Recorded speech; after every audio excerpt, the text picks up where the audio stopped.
dia, boa tarde, boa noite, galera. Sejam bem-vindos à quarta sessão de Casa Terapia. Eu sou a Marina Marinho.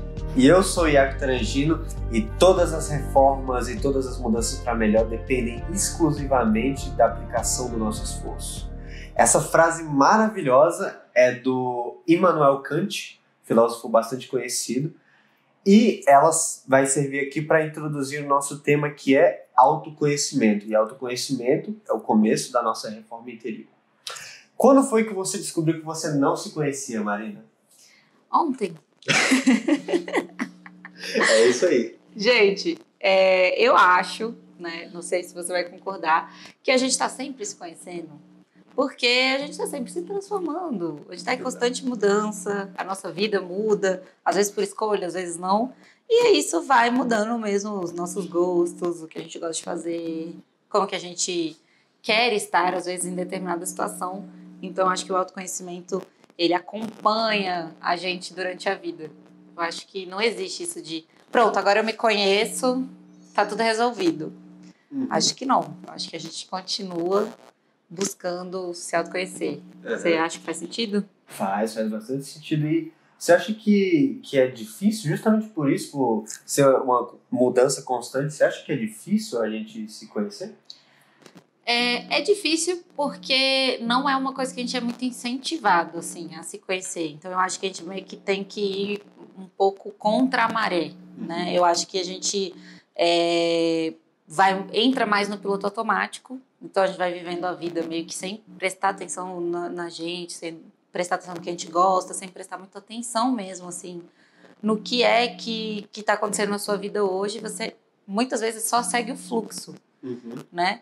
Então, é comum as pessoas não se conhecerem por isso, porque elas, às vezes, estão numa fase de vida muito estressante, então nem tem esse tempo de parar e olhar para si e refletir sobre esse assunto.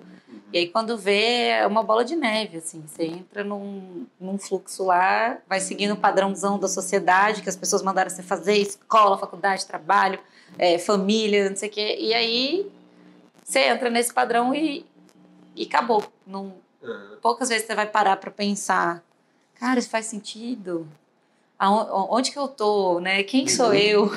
Exatamente. É muito fácil se distrair, né? Muito. E é até perigoso, porque eu acho que quando a gente se distrai da gente, fazendo essas outras coisas, a gente se perde mesmo. A gente fica, pera, mas quem sou eu? O que eu tô fazendo aqui?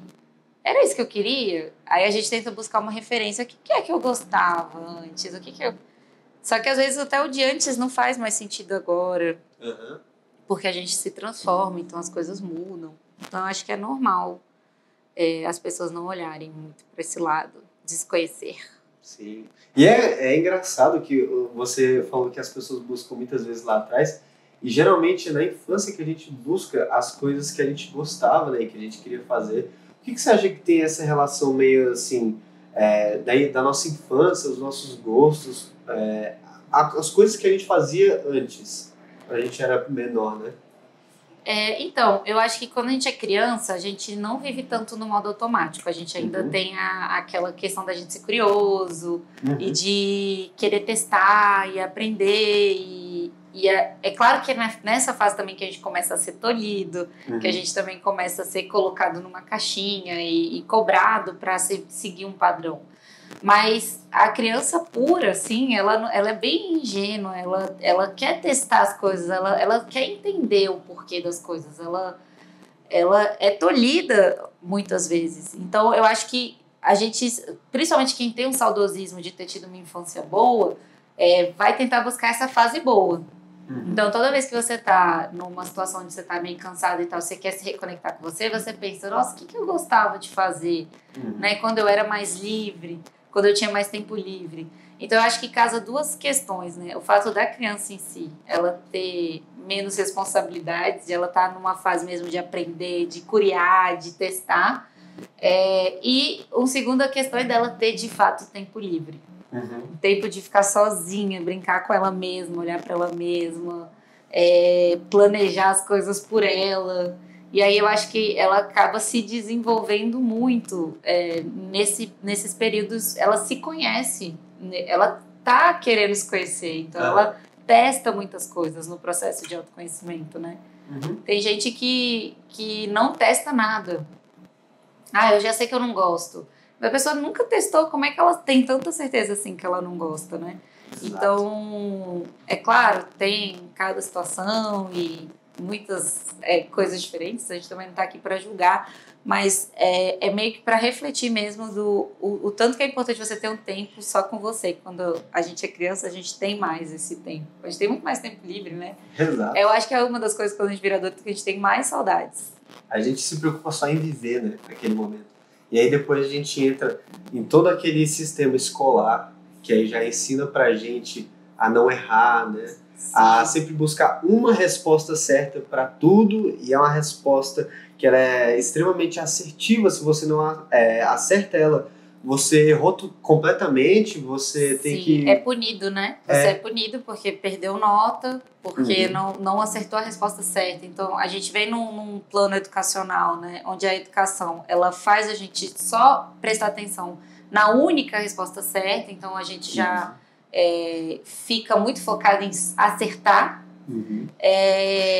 E ela também traz muito essa coisa do certo e errado, né? Do 880, sim e não. E nem tudo na vida é assim, né? Então, eu acho que sim, o nosso sistema educacional e o jeito que a nossa educação foi realmente formalizada, ela trouxe muito esse medo de errar, ela trouxe muito essa questão da gente só querer acertar, da gente focar na resposta certa, de que tem uma resposta certa para tudo, que existe sempre uma resposta certa. E, além disso, eu acho que tem essa questão de você sempre buscar um certo perfeccionismo e não, de fato, questionar, perguntar por quê, entender melhor aquela coisa, ou até procurar pela outra resposta, que não seria a tal da resposta certa. Será mesmo que não tem, que só tem uma? Então... Não existe essa reflexão. A reflexão ela é tão importante, né? E a gente foi tanto tempo tolhido, e aí o nosso objetivo virou só de acertar a resposta, que a gente foi se perdendo de si mesmo. Que a gente parou de ter esse momento com a gente para pensar sobre aquele assunto, para refletir, para ver o que eu entendo disso, o que eu aprendi com isso, o que de fato isso aqui trouxe para minha vida, né? Então, eu acho que o sistema educacional, ele ajuda a gente a viver no modo automático. Ele criou um jeito de você automatizar as coisas e você só se preocupava mesmo em decorar para acertar na prova. Então, ele criou esse lance de você viver ali no modo automático, não olhar para si, não olhar para suas emoções, não olhar para como você se sente, para você simplesmente se encaixar no padrão, você viver naquela caixinha ali mesmo. E... O sistema escolar é isso, né? Ele é uma transformação da personalidade em um número. Ele te poda a personalidade e te transforma num número ali para você fazer parte da sociedade. Exatamente. E isso tudo afeta muito nossa vida e também, por consequência, a nossa casa, né?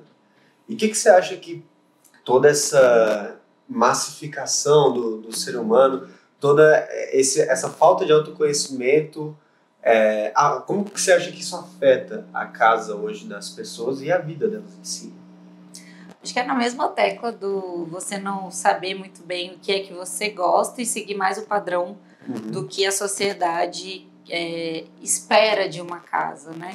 Eu acho que tem tanto o padrão social o que as pessoas acham que tem que ter numa casa, como o padrão familiar, né? Então, às vezes, as famílias, elas têm uma cultura própria de como elas se sentam à mesa, onde que elas colocam a comida. Então, tem famílias que têm um buffet que coloca a comida lá e todo mundo levanta para se servir, mas tem famílias que gostam de ter a comida na mesa. Então, existe até uma rotina que você copia da sua família, porque você cresceu vendo aquilo, então, para você, aquele é o jeito certo. Mas não existe isso de jeito certo, né? Existe o jeito da sua família, vale a pena levar em consideração, a gente realmente se espelha muito, mas e para você, qual que você gosta mais? Né? Qual que vai fazer mais sentido para você? Então, eu acho que exatamente esse é o ponto de você não refletir pensando em si, de você não olhar para o que você gosta, para você não olhar o que faz sentido para você não olhar a sua rotina e entender que a sua casa pode te ajudar a ter uma rotina melhor, a facilitar a sua rotina. Inclusive, eu falo isso muito, às vezes a pessoa fala, eu tenho vontade de meditar, mas, eu não medito ainda e tal. Poxa, às vezes é ela olhar para a casa dela e pensar, qual cantinho que eu vou meditar? Qual que é o lugar aqui que eu vou gostar de fazer isso, entendeu?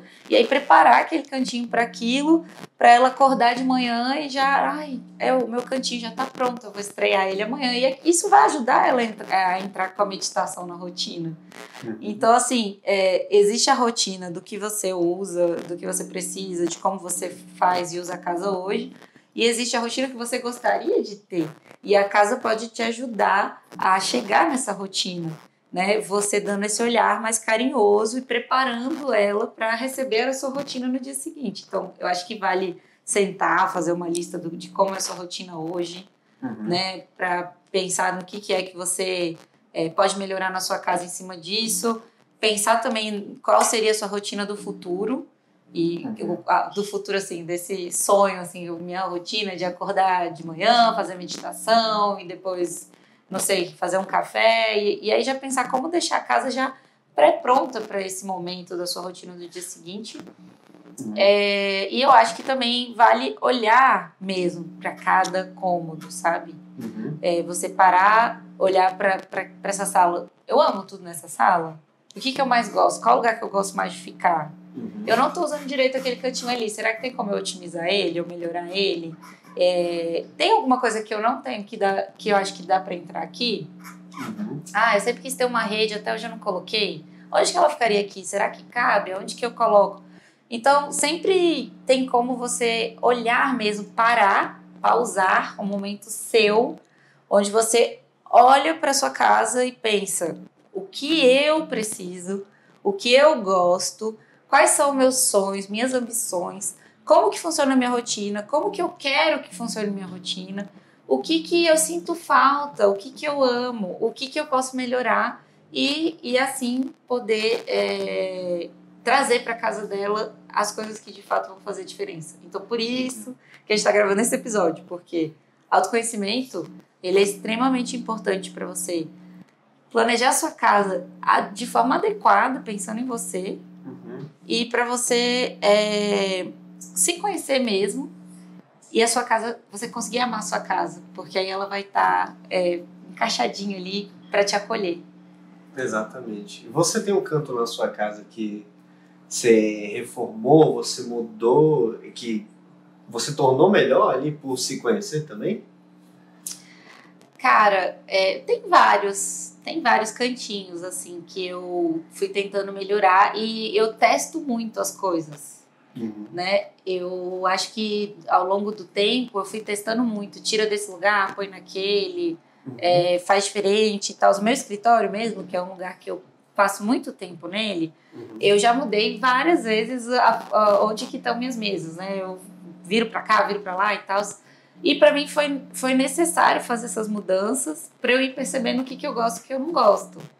Então, por exemplo, eu percebi que eu ficava melhor no meu quarto à disposição das mesas embaixo da janela por questão da iluminação, mas que me incomodava muito eu sentar de costas para a porta. E aí eu demorei de perceber que o que me incomodava era a porta. Aí eu, não, então como que eu quero mexer nisso? E foi até num curso de Feng Shui que eu fiz, que eles falavam no curso que a gente precisa ter uma posição de poder na casa, e essa posição de poder é meio que você tá de frente para essas aberturas, que seriam portas e janelas. Porque diz que o nosso subconsciente fica em estado de alerta, ele sabe que existe uma porta. E aí isso incomoda você ter uma porta aqui atrás, você às vezes não se concentra no que você tem que fazer aqui, porque sabe que tem uma porta aqui, e aí que é melhor você sentar de frente para a porta, que o seu subconsciente consegue focar melhor. E aí eu, vendo isso, falei, caraca, é por isso que eu não gosto tanto de ficar ali embaixo da janela. Eu escolhi a princípio porque eu pensei, adoro janela, a iluminação natural vai ser melhor, vai ser aqui que eu vou colocar. Mas na prática, no dia a dia, me incomodou muito tá Tá de costas para a porta. Tá e de costas. aí eu acabei virando a mesa de um jeito que eu fico de lado para a janela e de frente para a porta. Então, agora chegou numa posição ideal. Mas causa uma certa estranheza quando você entra lá e a mesa no meio do ambiente, assim, né? Causa uma certa estranheza. Mas foi o que tá funcionando melhor para mim hoje. E eu vou seguir testando. Eu acho que esse momento de você se permitir testar, ele também é interessante. Porque quando você tem que se adaptar ao ambiente, o ambiente já existe, né? Não tem muito o que você fazer. Você não vai quebrar tudo e reposicionar a porta, a janela de lugar. Isso não vai acontecer. Então, você tem que se adaptar. E aí, para se adaptar, e se adaptar com qualidade, você tem que saber o que ele vai interferir no seu uso, que vai te atrapalhar, ou que vai te trazer um certo conforto. E tem conforto que é mínimo e a gente, às vezes, nem repara como é esse conforto de olhar a porta. Né? É uma coisa que é um detalhe, que, né? Às vezes, você não sabe o que te incomoda. Né? E ele te incomoda. Você só tá meio que sem prestar atenção. Então, tem esse... Eu também, recentemente, eu desocupei um quarto e fiz uma sala de balé. Uma sala de balé inteira? Assim, eu chamo de sala de balé, de minha sala de dança, porque ela tá vazia e eu ganhei uma barra, eu tenho uma barra. E eu fiquei fazendo balé online durante um tempo, pandemia e tal. E aí eu chamo de minha sala de dança. Mas não tenho piso apropriado, eu ainda não fiz tudo que eu queria nela, mas isso era um sonho da minha infância. Quando eu era criança, eu adorava dançar. E eu sempre pensava, nossa, se um dia minha mãe quiser reformar meu quarto, eu vou querer uma barra né, de balé aqui e tal. E eu sempre ficava imaginando como é que ia ser meu quarto. Nunca aconteceu. Nunca aconteceu. Tá acontecendo agora, E né? aí agora, de repente, eu me vi com essa possibilidade de estar com um quarto sobrando, querendo fazer exercício. Aí o meu professor de balé falou, não, volta pro balé e tal, você faz aula online. Aí eu, cara, é agora. Vou abrir o espaço aqui e vou fazer. E aí o lance do exercício ele é legal, que ele traz até uma outra reflexão. Às vezes, as pessoas põem na sala delas uma mesa de jantar, só que as pessoas não recebem gente sempre e nem usam sempre a mesa de jantar.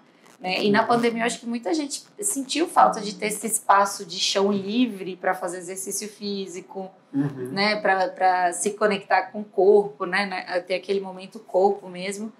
E às vezes não tinha espaço na casa. Né? Não é que é a história de todo mundo, claro, mas quando a gente fala de para e pensa o que é prioridade para você, o que é que você gosta, o que você precisa, o que entra na sua rotina, é isso. Você vai usar uma mesa de jantar em casa?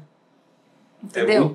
É muito se observar, né? Observar. Se você fosse morar hoje sozinho, você acha que você ia precisar de uma mesa de jantar?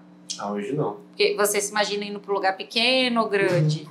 Hoje eu iria para um lugar pequeno, um lugar mais simples e funcional. Talvez você comece até na cozinha, assim, né? Não ia precisar ter uma mesa de jantar. E aí você ia gostar de receber amigos? Sim, gostaria. Você acha que eles iam usar uma mesa de jantar? Acho ia que a gente não precisaria. Muita frequência de encontros com os amigos? Acho que a frequência seria grande, não por agora, né, por razões de pandemia, mas acho que a gente nem precisaria da mesa. E é uma reflexão que eu tenho até sobre os meus amigos. A gente se dá bem muito em qualquer lugar. Então, se a gente colocasse os puffs no chão, seria algo que talvez funcionasse muito melhor do que uma mesa de jantar. Ia ser mais flexível, vocês iam poder levar para lá e para cá. Então, cada um vai ter sua história e o que de fato precisa. Então, esse lance de se conhecer e saber o momento que você está vivendo, você está nessa fase da vida onde vocês não precisam de mesa. Exato. Eu já fiz um projeto para uma cliente que ela ia morar sozinha. E aí ela falou, mas eu quero uma mesa confortável de 6 lugares, porque eu gosto de jogar. Eu gosto de jogo, de tabuleiro. Então, para mim, eu faço muita questão de ter uma mesa que caiba 6 pessoas. Isso é importante para mim. E, ok, é ótimo, ela se conhece, ela sabe o que ela precisa, ela sabe o que ela gosta, ela refletiu sobre isso. E aí ela soube dar uso. Exato. Entendeu?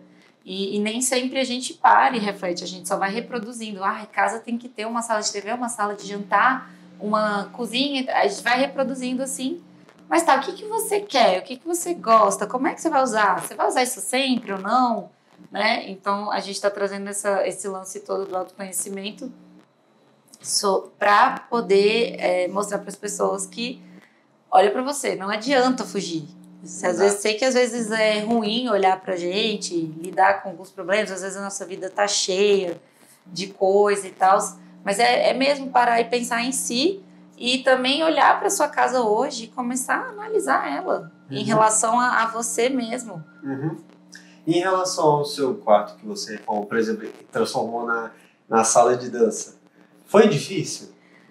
Foi muito fácil, né? Porque eu só tirei tudo que tava lá dentro. É simples fazer uma sala de dança, gente. Tira tudo. Tira tudo, pronto, espaço, é isso que você precisa. Eu ainda não tenho, assim, o piso de dança ideal. Eu não tenho tudo, assim, que eu acho que eu poderia fazer. Eu já até pensei, assim, o que eu quero fazer nas paredes para dar algum toque especial. Não tenho. Uma hora eu vou conseguir me planejar, organizar para fazer. Mas foi basicamente tirar as coisas de lá. E aí, quando ela ficou vazia e espaçosa, eu fiquei muito feliz, assim. Literalmente, eu falei, nossa, gente, eu tenho uma sala... Gente, olha isso. Eu tenho uma sala de dança. Caraca. Tipo, quando que eu pensei que isso ia acontecer? Juro pra você, eu nunca tinha pensado nisso. Pois é. Nunca tinha pensado nisso. E pra começar foi extremamente fácil, né? Foi fácil. A gente vê que a mudança, ela tá nos detalhes. A gente não vai começar uma casa do zero, a gente vai começar aqui, ali, trocando uma coisa ou outra. Eu acho que vale falar uma coisa, assim. Eu fiz essa mudança porque foi um momento onde a minha casa aconteceu o esvaziamento, que eu me divorciei. E aí, quando ele saiu de casa, eu fiquei com a casa mais vazia. Aí eu tava com espaço para remodelar as coisas, onde eu ia colocar o quê. Então foi meio que uma oportunidade. E eu acho que isso entra num segundo ponto do autoconhecimento, né? Porque a gente ficou aqui falando de olhar para si, se conhecer, perceber você, olhar para você, para sua casa, tarará. Mas a gente também precisa aceitar o nosso momento, né? E aí eu acho que esse ponto, que é o ponto da autoaceitação, você se conhecer e se aceitar, mas também tem isso, aceitar a sua história, aceitar o seu momento de vida, a sua fase, aceitar a sua condição de hoje. Às vezes você não tem uma condição financeira de fazer uma coisa extraordinária, mas será que você não pode fazer nada? Você realmente já tentou de tudo, já tentou olhar tudo? Às vezes você não tem... você está num momento onde você tem, por exemplo, filhos, crianças pequenas, que o tempo inteiro vão bagunçar a casa, porque elas vão brincar, gente. Criança brinca, e elas vão realmente espalhar brinquedo ali. E aí isso pode causar alguma coisa de, minha casa está sempre bagunçada e tal. Mas, cara, esse é o momento, não dá para parar e comparar a sua casa de hoje com a casa de quando você não tinha filhos, ou com a casa da sua mãe, ou com a casa até da vizinha que tem filhos, mas que também tem alguém para ajudar ela a arrumar a casa, entendeu? Eu acho que esse lance da aceitação, ele envolve também você parar de se comparar com você mesmo em outras fases e parar de se comparar com os vizinhos, né, com os outros, e entender que essa vida é a sua, essa casa é a sua, esse momento é o seu, e aceitar essa fase que você está vivendo, né? Porque a gente vive mesmo fases onde a gente não tem tempo de olhar para casa. Aconteceu comigo também, acontece comigo também. Não é que todo dia eu consigo chegar lá e fazer essa reflexão toda que a gente fica trazendo aqui. Não, a gente também tem trabalhos e vida corrida e um monte de coisa acontecendo que não vai dar para fazer essa reflexão sempre. E aí o que eu tô trazendo aqui também cara, aceita a sua condição, porque quando a gente não aceita, o que a gente faz? Que é uma coisa que a gente falou lá nos primeiros episódios, né? A gente fica sonhando com um futuro, a gente ter uma casa boa, a gente ter uma casa sem bagunça, como se só lá no futuro a gente pudesse ter uma casa dos sonhos, ou uma casa confortável, ou um lar. E aí você fica postergando muito você ter uma qualidade de vida hoje, tá? Não é uma casa, uma mansão com 10 quartos e uma piscina que vai realmente fazer você ter um lar. Nunca foi isso.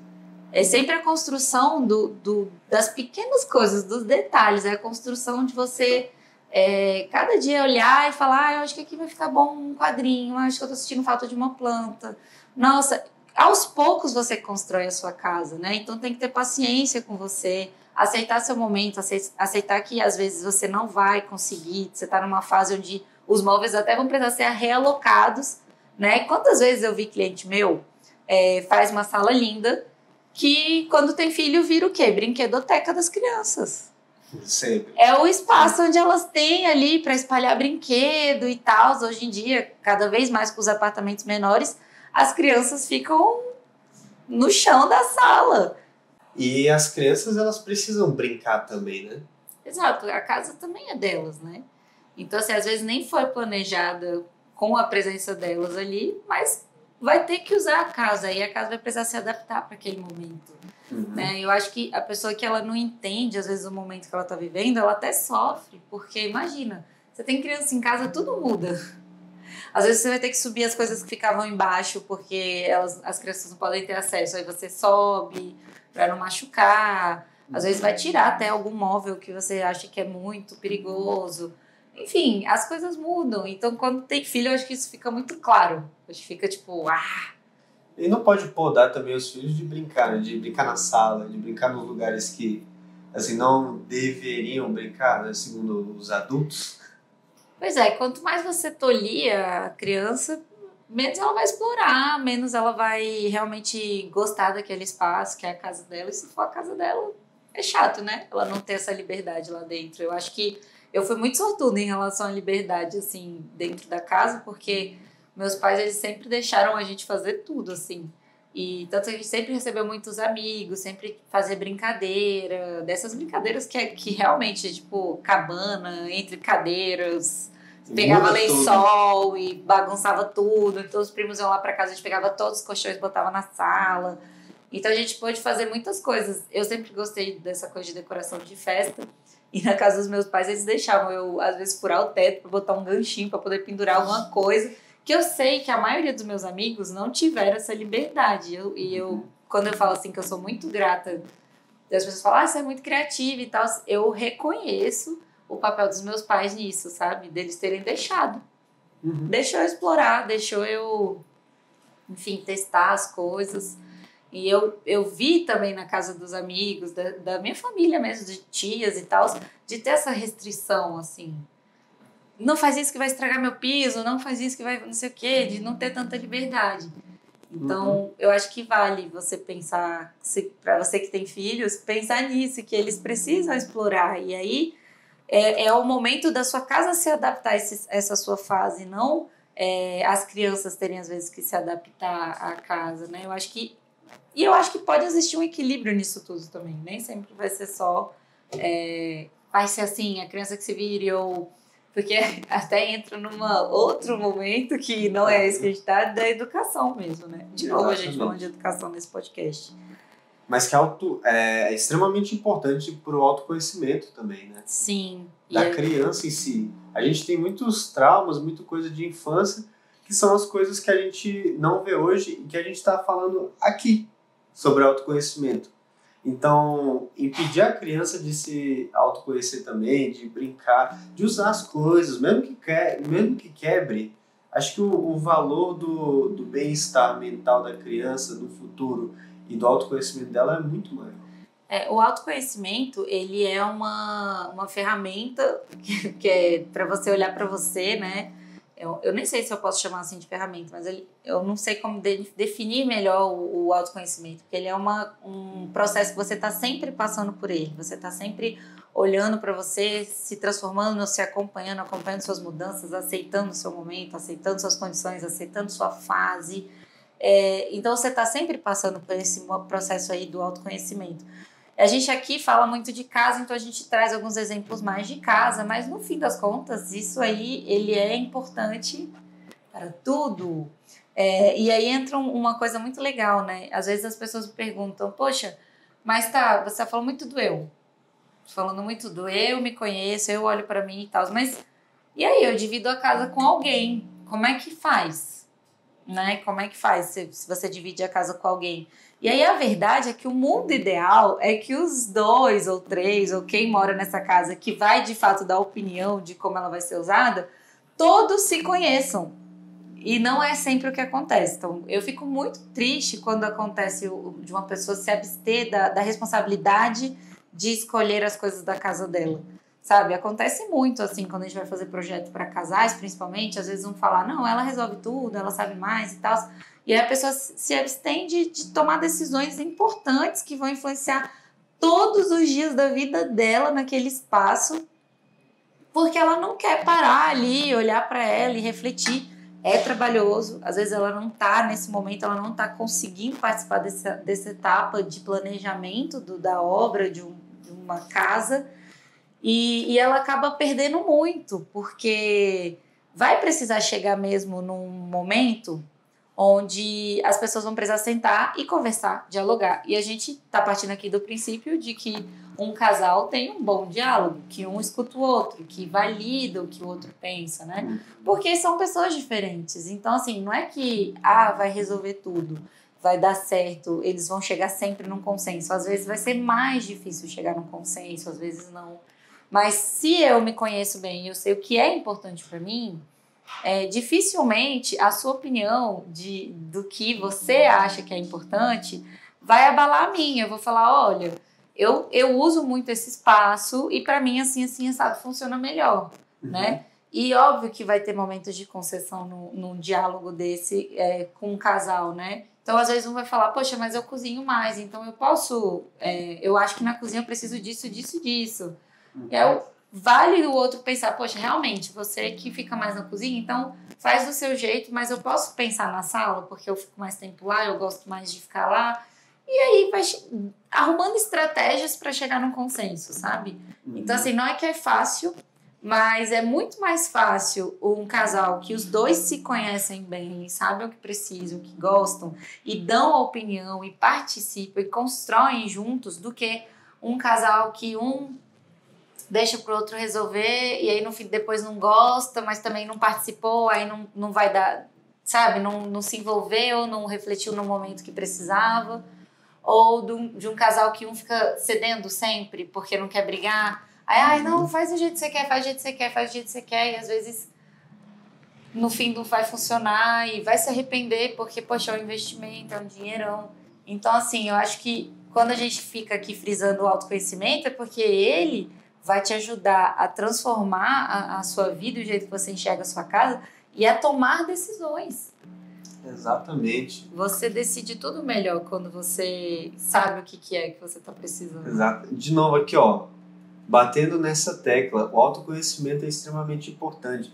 Se você não tem autoconhecimento, você não vai saber o lugar que você usa mais da casa, você não vai saber dialogar com a pessoa que você vive, se você vive com alguém, você não vai saber nada. E é muito fácil se distrair com as coisas do dia a dia, é muito fácil não arranjar um tempo para si, para você ver o que realmente você gosta e que realmente você é.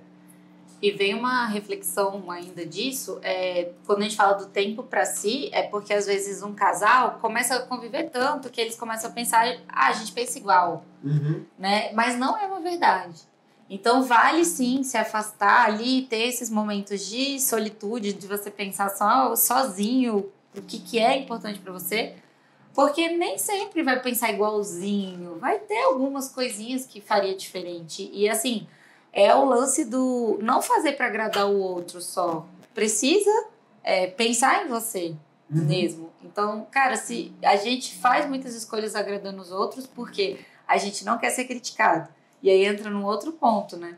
Quando você tá bem resolvido com você, a crítica externa, ela te afeta muito menos, né? E a gente critica muito, a gente critica tudo. Então, tipo, sempre vão criticar tudo que você faz, vão criticar a sua casa, vão dar opinião. Só que se você tá bem resolvido, se você sabe que você escolheu aquilo, porque vai melhorar a sua vida, essa opinião, entendeu? Vai passar aqui e você nem vai ver, não vai te atingir. Então, o lance do autoconhecimento também envolve muito isso, de você olhar para você, ter a segurança do que é que você está querendo, porque você sabe que aquilo ali vai ser importante, e não deixar essas influências externas, sabe? Porque, ó, dar pitaco no projeto dos outros é muito fácil. É muito fácil. Você não sabe o contexto. É muito fácil eu chegar e falar, nossa, por que amarelo? Eu não gosto dessa cor. Só que às vezes o cliente chegou e falou, eu quero amarelo, eu amo amarelo, amarelo é a luz que me dá alegria, só de olhar pro amarelo eu fico feliz. Cara, aí a gente entendeu o porquê do amarelo. Só que é tipo a fofoca, né? Você vê sem contextualizar, né? Você não sabe a história daquilo. Então é fácil a gente dar pitaco sem saber a história daquilo. Exatamente. Né? Sem entender o porquê de cada uma dessas coisas, né? Eu até brinco que eu tenho um tio que ele tem uma mesa de jantar que eu acho que cabem 20 pessoas. É enorme a mesa, é enorme. E aí, quando eu falo assim, nossa, na casa do meu tio tem uma mesa de 20 lugares, as pessoas falam, como assim? 20 lugares? Como assim? Só que eu falo, gente, a família dele é grande, ele tem 7 filhos, os filhos são casados, ele tem netos. E faz muito sentido ele ter 20 lugares lá, porque no fim de semana todo mundo vai pra lá. A família fica junto, é um ambiente mesmo que ele fez pensando nisso, para isso, e que de fato é usado assim. Exato. Então, nesse contexto, a gente precisa às vezes entender o contexto. Então, é muito difícil julgar a casa dos outros, a gente não sabe que momento de fase de vida que a pessoa tá, o que ela tá fazendo, o que ela precisa, quanto que dinheiro que ela tem, como é que foi que ela chegou naquele espaço.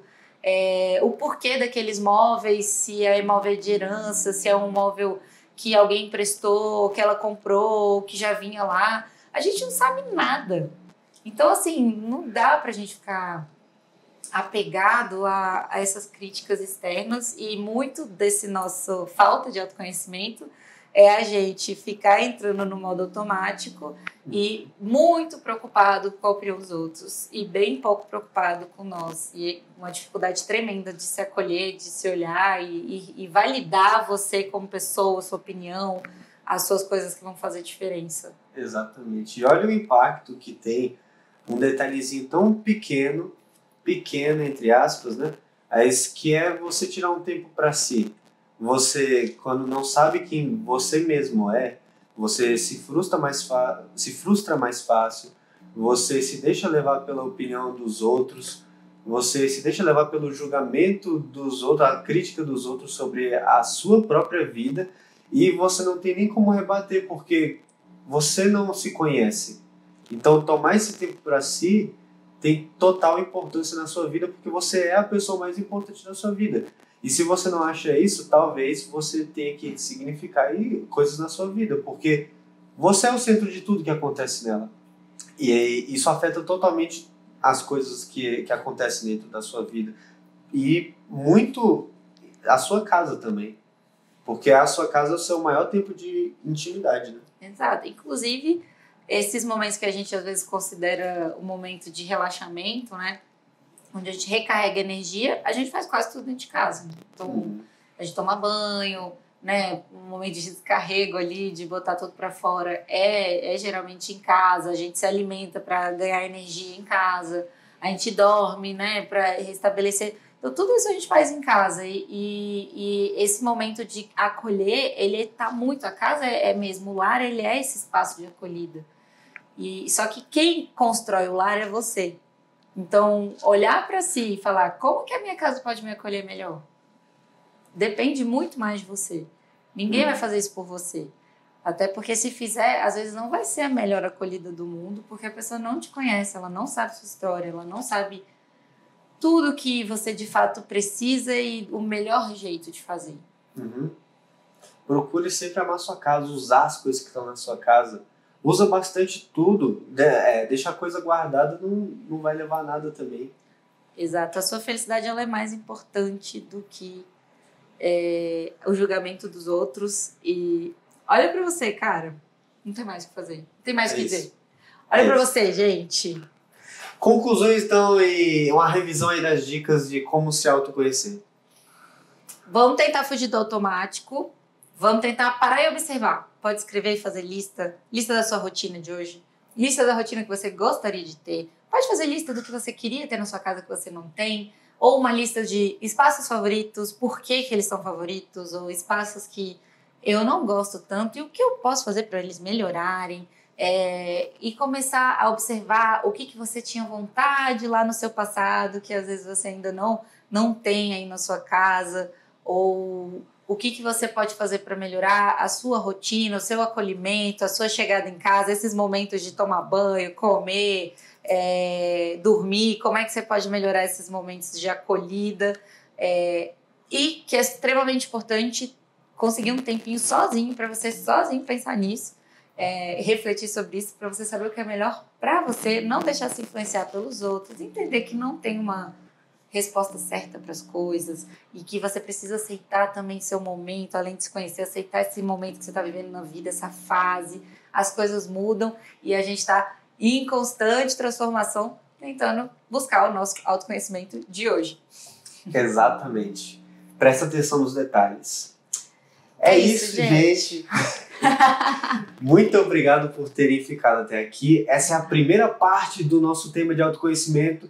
Então, logo mais a gente vai lançar a segunda. Fica atento aí, principalmente nas nossas redes sociais, que são @filhodepeixe e @tarangino.